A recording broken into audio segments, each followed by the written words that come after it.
ఈ వృశ్చిక రాశి జాతకులకు ఈ వారము కొంత అనుకూలంగానే ఉంటుందని చెప్పవచ్చును. పని భారము, పని ఒత్తిడి అనేవి తగ్గుతాయి. అలాగే మానసిక ప్రశాంతత కూడా ఉంటుంది అని చెప్పవచ్చును. ఈ వారము వారు ఏవైనా పనులు మొదలుపెట్టాలనుకుంటే తప్పకుండా మొదలుపెట్టండి. ఆర్థికపరమైన ప్రణాళిక అనేది చాలా అవసరము ఈ వృశ్చిక రాశి జాతకులకు. తగు విధంగా సేవింగ్స్ అండ్ ఇన్వెస్ట్మెంట్స్పై ఫోకస్ చేయండి.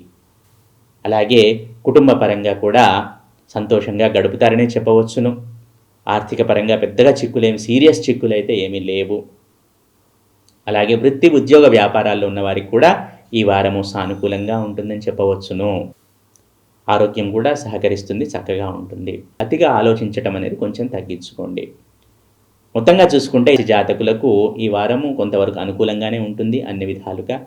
ఈ వారము వీరు ప్రతి నిత్యము సుబ్రహ్మణ్య అష్టకము పఠించటం ద్వారా, లక్ష్మీదేవిని ఆరాధన చేయటం ద్వారా సత్ఫలితాలను పొందుతారు.